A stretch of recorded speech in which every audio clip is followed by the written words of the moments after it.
мене повторно со Политихрон, нашето дружење каде се обидуваме да понудиме некоја алтернатива на овој свет кој што се повеќе не гуши, не труе, еден свет во кој што еден растечки хаос ги измени оние основни правила кои што важеа со децени, па дури со векови, и во кој што не можеме веќе да се снајдеме на оној начин на кој што со генерации се сноѓаа нашите предци. Ние гледаме една шума на невладини организации, на институции кои што се представуваат.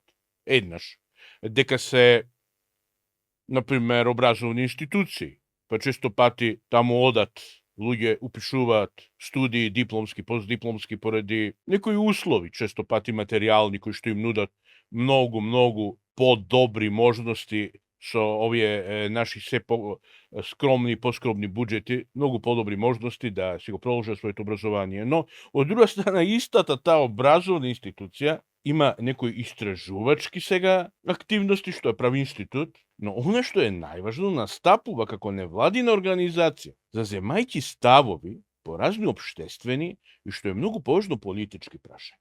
Доволно е да ја видиме структурата на една обоена револуција. Обоената револуција денес стана феномен, раздвоен феномен од транзицијските општества на Источна Европа, па дури на Блискиот Исток, на Азија. Се прошири, може да видиме, например, елементи на обоени револуции не само во арапската пролет, туку во Тајланд, во Индокина. Зошто? Затоа што имаме еден контролиран залез на политиката, политичкото, еден контролиран, јас би го нарекол магловит подем на неполитичкото, параполитичкото, дури антиполитичкото. Што значат сега сите овие термини? Еден голем германски теоретичар на политиката, кој што цел живот, целиот свој век, професионален век, го посветува токму на пронаоѓање на една не толку дефиниција, колку еден опис, еден теоретски широк опис, кој што би ги поставил границата, на политиката во однос на правото, економијата, другите обштествени активности, спортот, слободното време, пред се културата. Карл Шмит се труди да ги пронајде не само тие граници, туку во рамките на тие граници да го исполни тој простор со една содржина, една квалитетна содржина, што значи политичко, што значи да се делува политички и кога ги пременуваме границите од политичко во неполитичко. Тој под политичко подразбира едно делување во кое нашата волја, не само за конкретна промена, не само за делување во општеството, туку за едно делување во кое што воспоставуваме монопол на силата и во кое што влегуваме во тој политички ринг, станувајќи кормилари на народната судбина. Е токму она што го разликува политичкото од разните други форми на правно, на економско, на општествено, на задружно, например, на синдикално, на било која друга активност.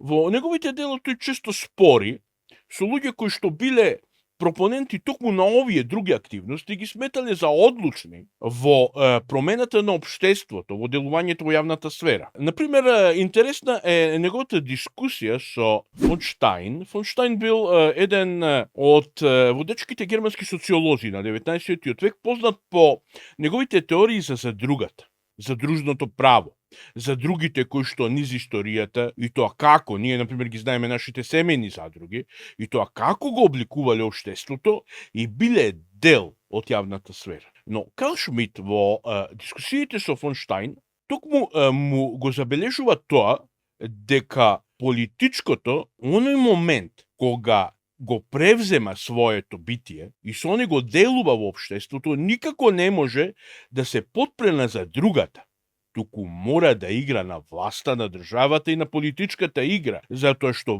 било кое настапување во име на задругата значи игра по правилата на приватното право, кое што уште во римско време јасно се разликувало од јавното право, приватната сфера од јавната сфера. Она што важи за семејството, она што важи за огништето, никогаш не може да важи за јавната сфера и никогаш не може да важи за односите меѓу тие субјекти на јавната сфера, на политиката, државата и онаа историја која што се помни со вековите.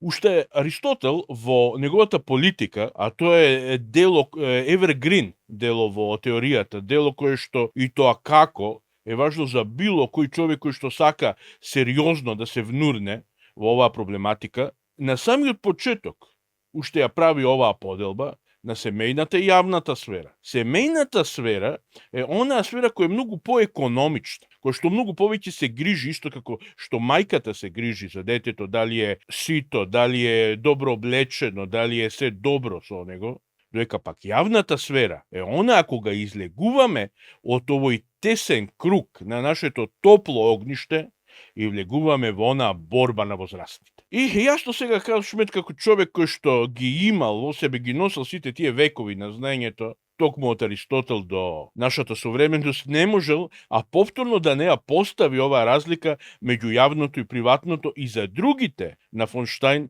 да ги стави токму во таа сфера на приватното, во сферата на стопанството, во сферата на стопанското раководство, но никако не во сферата на политиката и одлучувањето за судбината на еден народ. Имало еден друг, например, британски социолог, дефинитивно во средината на 20 век, еден од најзначајните имиња на британската политичка социологија, Харолд Ласки, човек кој што се само така значаен, популарен, ние би рекле, со неговите теории, со неговата популаризација на синдикалното. Тоа било време кога фабијанското движење, фабијанските социјалисти, кои што се во корен на британските лабористи, повторно станувале популарни паралелно со популарноста на лабористичката партија. Харолд Ласки сметал дека оваа организација на работниците, оваа организација во која што се борат за своји права, како што и овде гледаме, например, случај синдикатот се бори за права на работниците, што е најприродно, би можело да биде решение и во политиката. Едноставно синдикатите го превземаат на свој грб.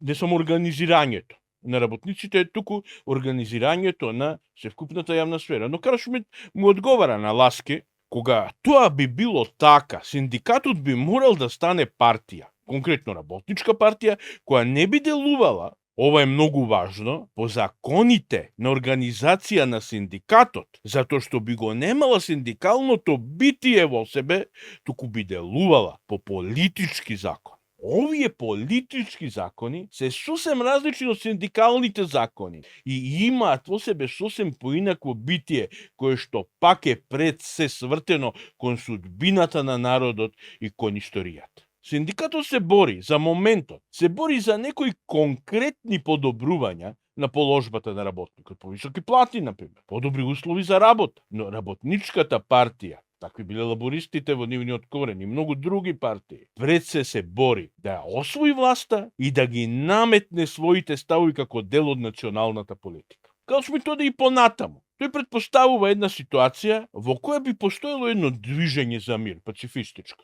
кое, например, би се борело, исто така, како да се создаде едно општество на мир. Но, Карл Шмит продолжува помалку цинички, тие миротворци би морале да ја објават војна на војната и да настапуваат по политичките правила на игра.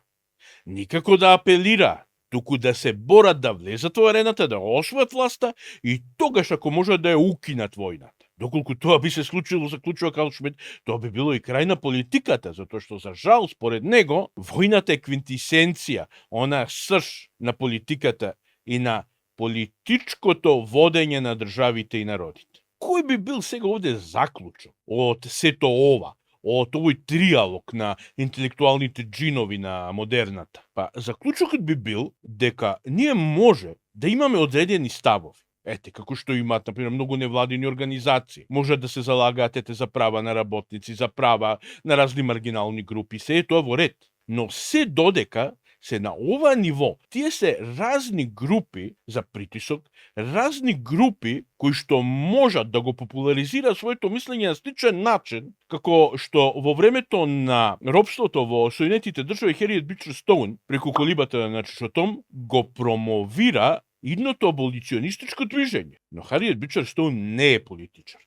Таа е токму дел од таа културна сфера која што е надвор од политиката и која што ги формулира оние работи кои што би можеле да ги наречеме дух на еден народ. Она што народот го чувствува, она што е длабоко во колективната свест на народот, тие културни дејци, писатели, поети, уметници го искажуваат најасно. Но пак останува на политиката, во случајот на Хериет Бичер Стоун тој е Линколн, практично ова да го оствари. Линколн бил човекот кој што направил една политичка дестилација на културната содржина на Хариет Бичер Стоун и ги ослободил сите тие чичотомовци. Без политичката акција на Линколн, никогаш идеалот на Хариет Бичер Стоун, никогаш идеалите на аболиционистичкото движење, кои што биле на граница меѓу неполитичкото, културното и политичкото, не би се оствариле. Зошто е сега ова значајно за нас денес? Па значајно е, затоа што ние ги мешаме тие сфери. Ние ги мешаме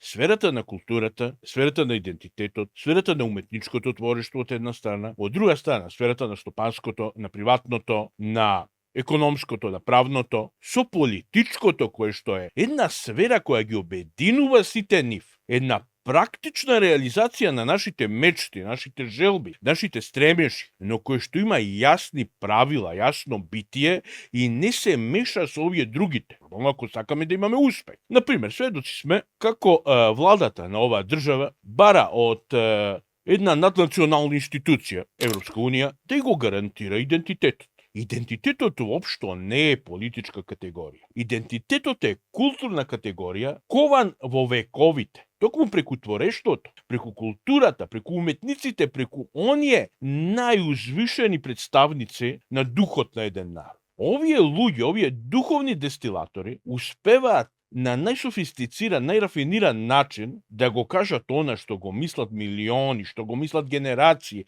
пред и по нив. И тој идентитет како таков им го предаваат како штафета на политичарите. Политичарот никогаш не ковал ниту еден идентитет, ни најпознатиот цар, крал, освојувач, председател, победник во војни. Никогаш не создал идентитет, ниту пак гарантирал идентитет. Тој може да го брани тој идентитет.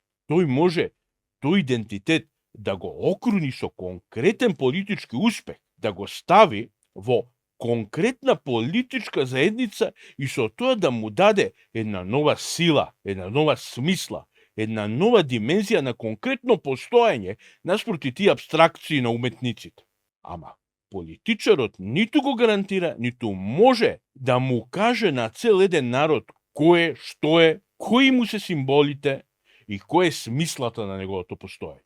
Например, еден човек, православен, крстен во православна црква, може да бара само од таа заедница, например, доказ дека е крштеница. Не може да бара од влада, не може да бара од председател, не може да бара, не знам, од локална самоуправа. Не може да бара од ниту едно политичко тело доказ за тоа дека е православен, како што не може да бара од католичка, исламска или еврејска верска заедница. Тоа се тие некомпатибилни структури кои по различни мерила го мерат она што нему му е потребно. На ист начин, политичкото може да даде одговор само на политичкото. Може да даде конкретен одговор на една стратегија, на една визија за поуспешна држава. Може да даде одговор на една визија за народот кој што преку својата држава остварува некој конкретен политички идеал, како во случајот со Линколн кога го укинува робството. Не можел Линколн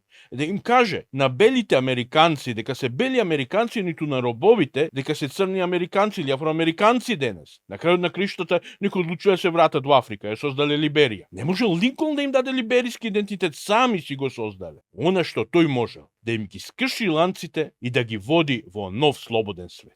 Да се надеваме дека и денес ќе добиеме такви луѓе кои што ќе ги скршат и нашите ланци и ќе не водат кон ново подобро утре. Јас ве поздравувам до наредното гледање.